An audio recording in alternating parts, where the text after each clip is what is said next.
제가 오늘 성경 말씀 봉독하겠습니다. 히브리서 12장 14절부터 17절까지 기록된 말씀입니다. 거룩하신 하나님의 말씀입니다.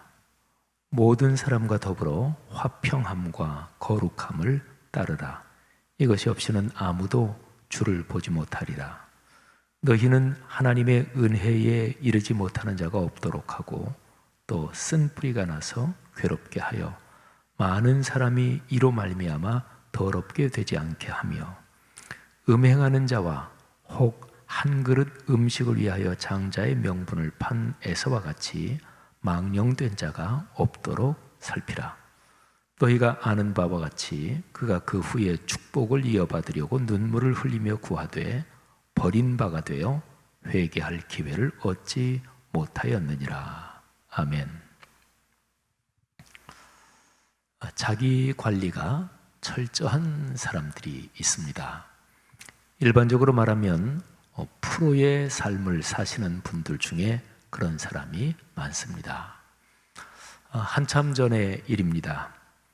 어느 언론 인터뷰에서 세계적인 피아니스트 백건우 선생님이 하루 연습하는 시간이 얼마나 되는가를 듣고 깜짝 놀란 일이 있습니다. 백건우 선생님에 관해서 다시 찾아보니까 하루 6시간에서 7시간을 연습한다고 합니다. 2011년 인터뷰 내용입니다. 이분이 지금 나이가 75세신데 2011년이면 66세 때입니다. 예술가로서 정신적 긴장을 늦추지 않고 끊임없이 노력하는 분이지요. 평범하게 사는 사람들 중에서도 또 자기 관리를 잘 하시고 반듯하게 또 아름답게 살아가시는 분들이 많습니다. 날마다 반복되는 일상이 무의미한 것 같지만 반듯하고 진실하고 겸허하게 사시는 분들은 자기 관리에 엄격합니다. 자기 관리의 중점은 내 삶의 핵심 가치를 먼저 분명히 하고 그거를 중심에 놓고 거기에 우선순위를 두고 사는 것입니다. 일상에서 보람과 기쁨을 느끼면서 삶의 여정을 걸어가는 분들은 누구나 핵심 가치가 분명해요.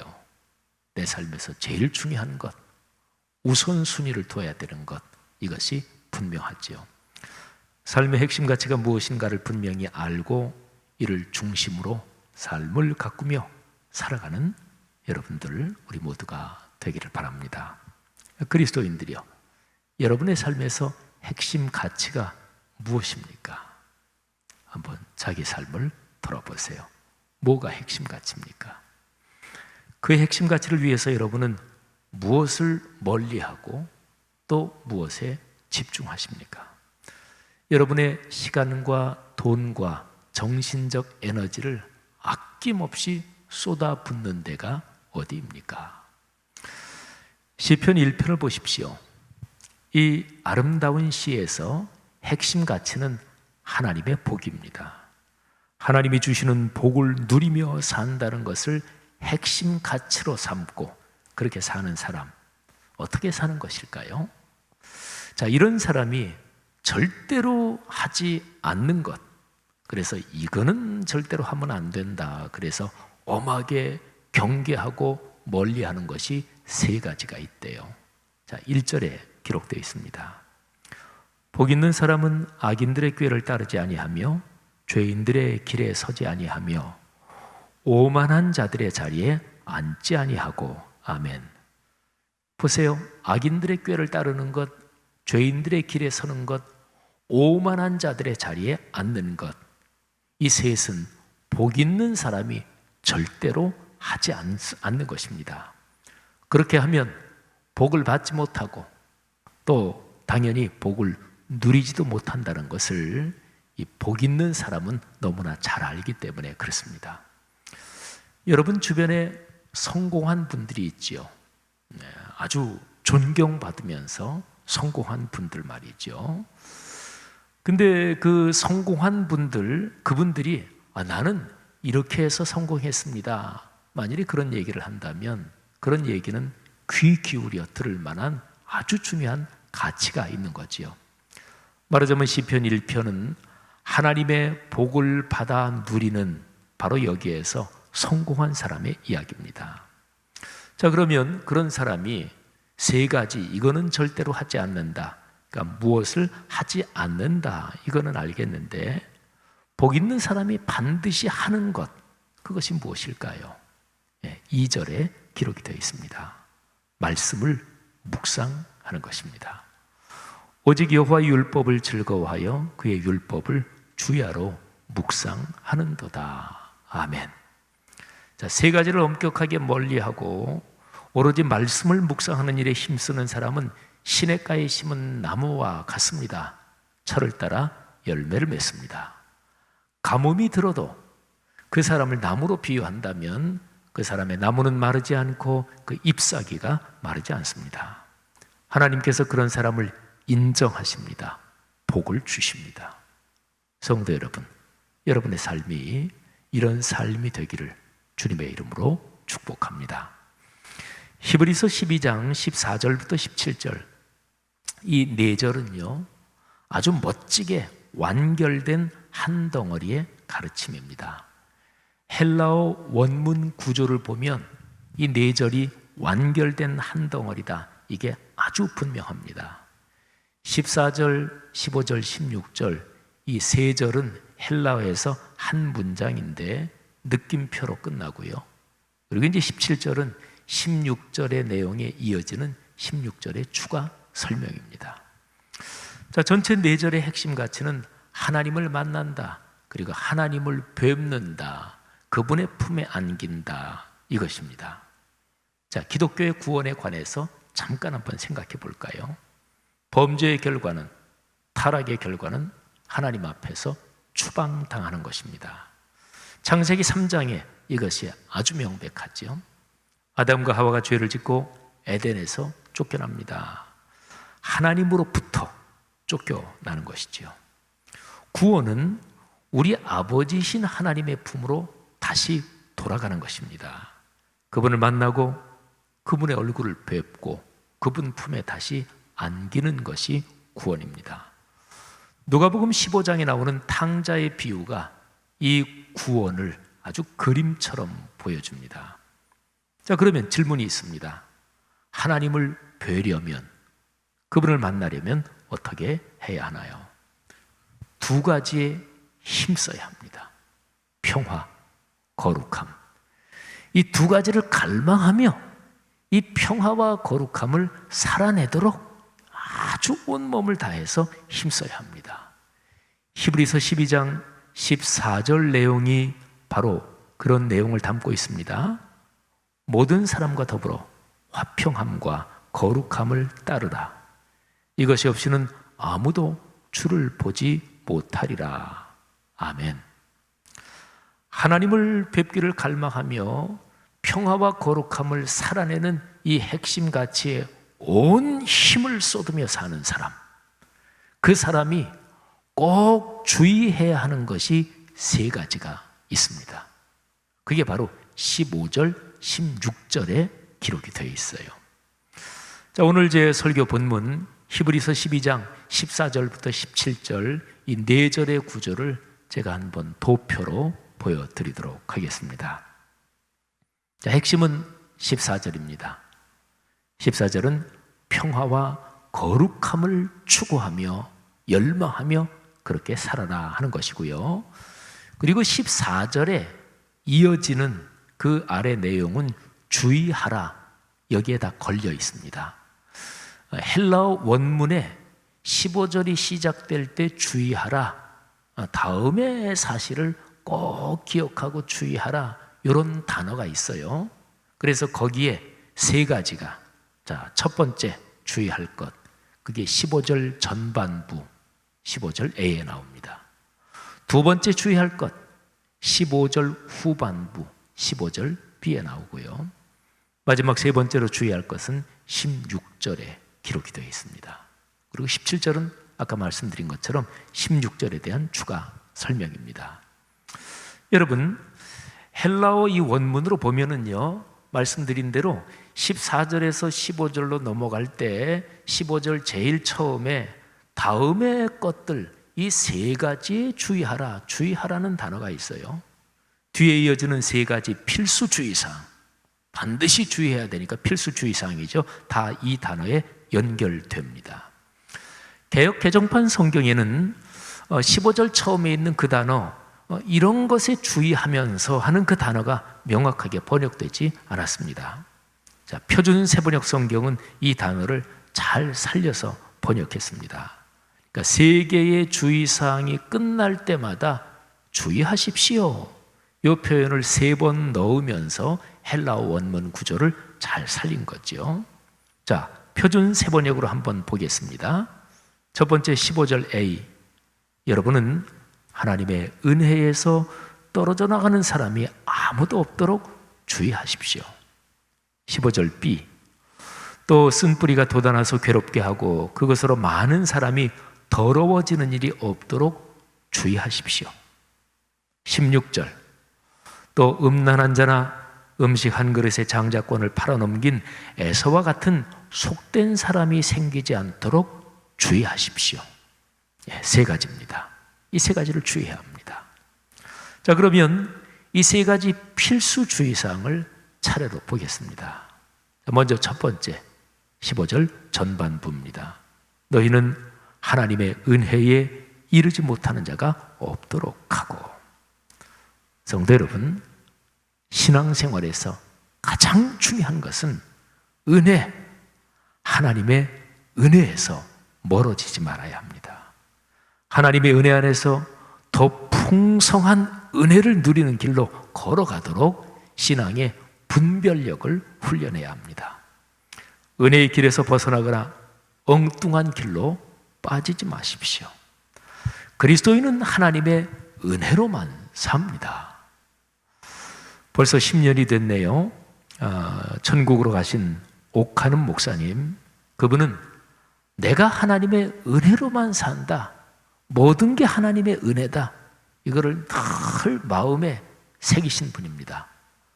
옥하는 목사님의 호가 그분이 지으신 거지요. 그게 은보, 곧 은혜의 발걸음, 이렇게 지은 게 바로 그런 까닭입니다.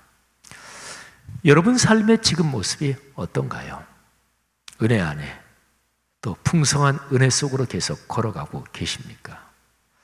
내 삶의 여정이 하나님의 은혜 가운데 있는지 아니면 은혜에서 멀어지고 있는지 엉뚱한 길로 빠졌는지 이거를 검토하고 성찰하는 아주 간단한 방법이 있습니다. 세 가지를 점검하면 돼요.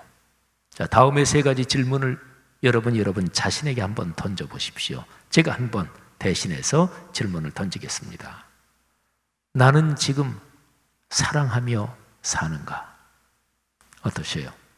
여러분 지금 삶에서 한 주간, 지난 주간의 삶에서 마음속에서 사랑이 가득하고 그러셨어요? 두 번째 질문, 나는 지금 감사하며 사는가? 감사하고 계십니까?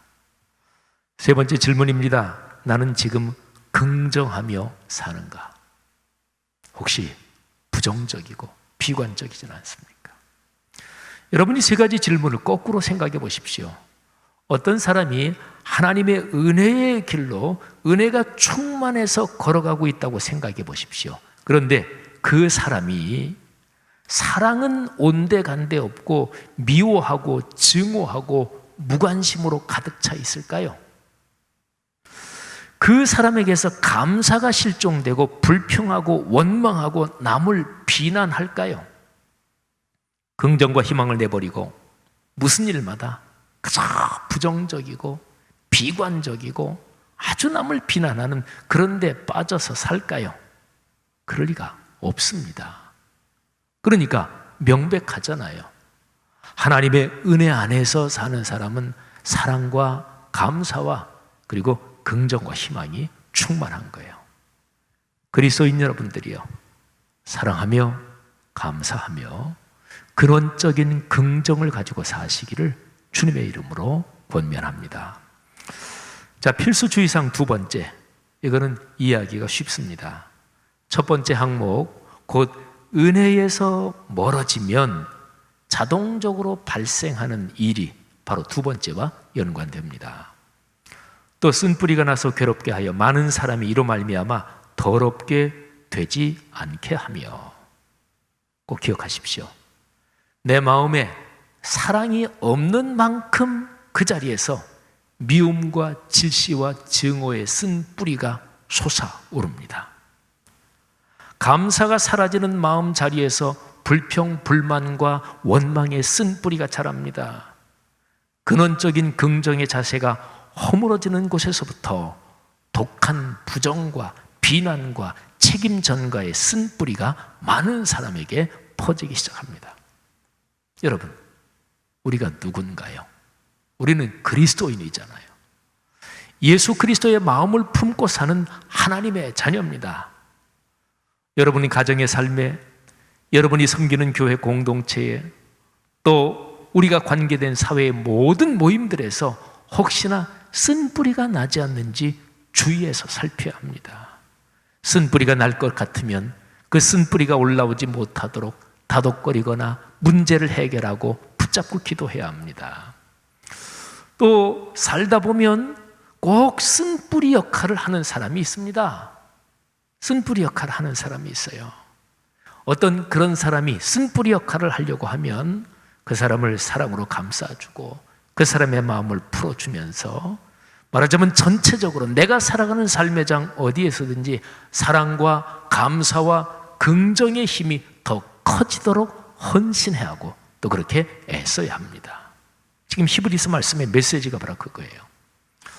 그런데 여러분, 만일 그리스도인인 우리 자신들이, 그리스도인 자신이 쓴뿌리의 역할을 한다면 하나님 앞에서 큰 죄를 짓는 일입니다. 그것처럼 부끄러운 일이 없겠지요. 필수주의사항 세 번째입니다. 에서의 길을 따르면 안 된다. 자, 16절입니다. 음행하는 자와 혹 한 그릇 음식을 위하여 장자의 명분을 판 에서와 같이 망령된 자가 없도록 살피라. 아멘. 음행하는 자, 이 표현은 헬라어로 포르노스입니다. 포르노라는 단어가 이런 데서 나오는데요, 이 포르노스라는 단어는 성적인 문란 또는 부부관계를 파괴하는 음행을 표현합니다. 그런데 이 16절 전체 헬라어 구조를 살펴보면 에서를 수식하고 있는 말, 한 그릇 음식을 위하여 장자의 명분을 판 에서, 이렇게 되죠. 그런데 이 표현만이 아니라 포르노스, 이 단어도 에서를 수식하는 표현으로 볼 수 있습니다. 번역 중에서 독일어 루터역 성경이 그렇게 번역했습니다. 자, 그렇다면 이 히브리서 12장 16절에서는 포르노스라는 헬라어는 육신의 성적 문란함을 넘어서는 어떤 뜻을 갖고 있습니다. 하나님께서는요, 당신과 이스라엘의 관계를 혼인 관계처럼 귀중하게 여기십니다. 그런데 이스라엘 민족이 우상을 섬김으로써 이를 깨뜨렸지요. 영적인 간음, 영적인 포르노스입니다. 에서를 보십시오. 자기 할아버지 아브라함 그리고 아버지 이삭, 이렇게 이어지는 하나님의 영적인 법통이 장자인 에서에게 이어져야 할 것인데 에서는 영적인 가치를 귀한 것으로 여기지 않았습니다. 세상이 더 좋았습니다. 영적인 포르노스, 영적인 간음이지요. 그리스도인 여러분, 히브리서 12장 14절부터 16절까지 나오는 세 가지 필수 주의사항, 이거는 모두가 다 연결되어 있습니다. 제일 중요한 것은 하나님의 은혜에서 멀어지지 말라고 하는 첫 번째 주의사항, 이게 심장입니다. 자, 두 번째 주의사항, 쓴뿌리가 솟아나는 거, 이거는 은혜의 길에서 벗어나면 그러면 자동으로 삶에 쓴뿌리가 솟아납니다. 밝은 빛이 이게 어디로 가버리면 자동적으로 어둠이 찾아들잖아요. 마찬가지 원리입니다. 은혜의 길에서 벗어나면 어떤 삶을 살아가게 되나요? 예를 들면 어떤 삶의 모습인가요? 그게 바로 에서입니다. 세 번째 주의사항이 바로 그거잖아요. 16절에 이어지는 내용을 담고 있다고 제가 말씀드린 17절을 한번 볼까요? 너희가 아는 바와 같이 그가, 에서가 그 후에 축복을 이어받으려고 눈물을 흘리며 구하되 버린 바가 되어 회개할 기회를 얻지 못하였느니라. 아멘. 에서가 눈물을 흘렸습니다. 장자권을 팥죽 한 그릇에 팔아먹고 난 다음에 나중에 내가 장자인데, 근데 벌써 동생 야곱이 장자의 축복을 다 받았어요.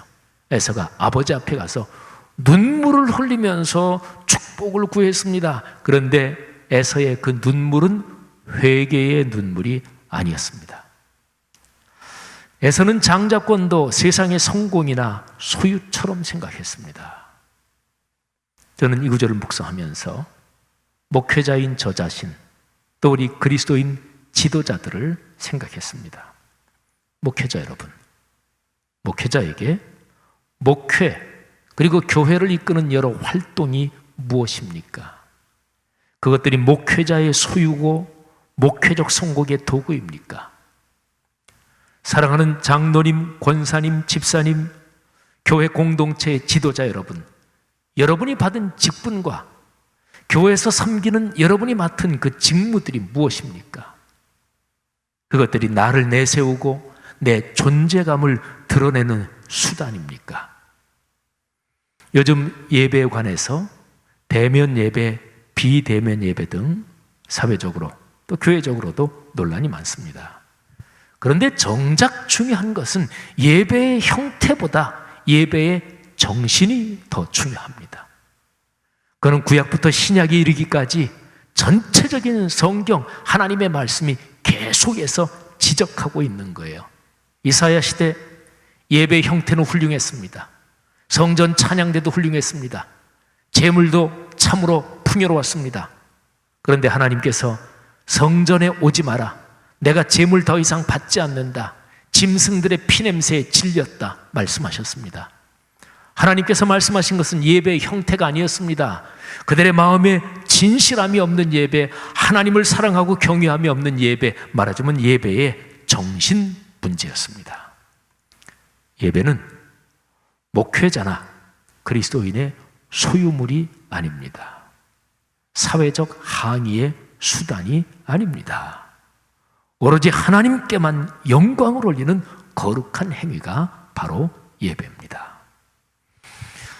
에서는 장자권을 자기 소유로 생각했고 성공의 도구로 여겼습니다. 장자권을 뺏긴 것이 분했고 그래서 울었습니다. 에서는 버림받았습니다. 회개할 기회를 얻지 못했습니다. 성도 여러분, 이제 오늘 설교의 전체 내용을 다시 한번 도표로 정리해 보겠습니다. 자, 히브리서 12장 14절부터 17절. 중요 내용은 핵심은 14절입니다. 평화와 거룩함을 갈망하며 그렇게 살도록 힘쓰셔야 합니다. 그렇지 않으면 주님을 뵙지 못합니다. 주님을 뵙고 주님을 만나고 주님의 품에 안겨야 주님께로부터 오는 온갖 복과 아름다운 삶을 누릴 거 아니겠어요? 자, 근데 거기에서 주의해야 될 사항이 세 가지가 있습니다. 첫 번째 15절 A, 은혜에서 멀어지면 절대로 안 됩니다. 두 번째 15절 B, 여러분의 삶의 삶의 길을 걸어가는 그 모든 그 공동체 또는 그런 모임들에서 쓴뿌리가 생기지 않도록 주의하십시오. 마지막 세 번째, 에서의 길을 걷지 마십시오. 사랑하는 말씀삼 공동체 가족 여러분, 한국교회 모든 성도 여러분, 은혜의 길로 걸어갑시다. 이 길에서 벗어나지 마십시오. 사랑과 감사 그리고 긍정과 희망이 늘 넉넉하도록 여러분의 마음과 영혼을 지키고 가꾸어 가시기를 바랍니다. 코로나19로 삶의 상황이 많이 어렵고 마치 바다로 생각하면 풍랑이 있는 배가 심하게 흔들리는 것 같은 오늘날 우리 사회의 삶이고 오늘날 세계가 그렇지만, 그러나 예수 그리스도께서 이끄시고 하나님께서 함께 하시면 그런 상황도 은혜의 바다, 하나님이 축복하시는 은혜의 섭리 가운데로 걸어가는 길일 수 있습니다. 예수 그리스도께서 이끄시는 은혜의 바다로 힘차게 항해하시는 여러분과 저 우리 모든 성도들 되시기를 주님의 이름으로 축복합니다. 자, 오늘 들은 말씀 가슴에 끌어안고 우리 찬양 하나님 앞에 올리겠습니다. 찬송가 302장인데요. 내 주 하나님 넓고 큰 은혜는 저 큰 바다보다 깊다. 너고 닷줄을 끌러 깊은 데로 저 한가운데 가보라. 언덕을 떠나서 창파의 배 띄워 내 주 예수 은혜의 바다로 내 마음껏 저어가라. 코로나 때문에 어려운 삶 또 상황이 쉽지 않습니다. 하지만 주님께서 함께 계시면 이 상황도 역설의 은혜, 반전의 은혜 많이 들었잖아요. 은혜의 바다가 될 것을 확신하면서 그런 찬양의 고백을 할 때 성령께서 찬양 부르는 중에 여러분의 마음과 영혼을 안수하시고 새 마음과 새 영을 주실 것입니다. 다 함께 찬양합니다.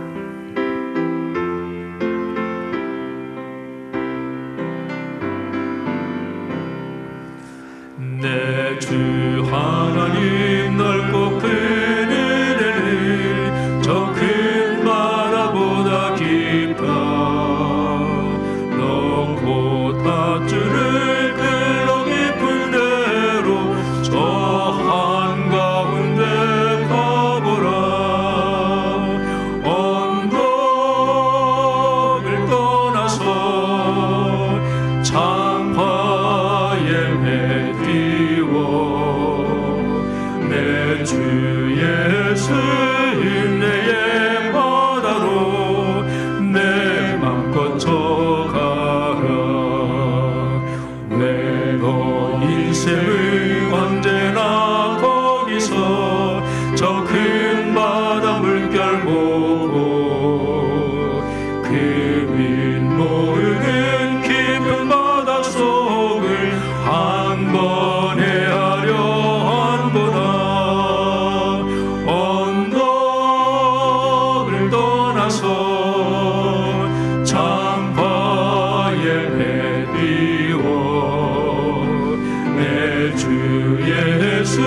은혜의 바다로 내 맘껏 저가라. 많은 사랑이 얕은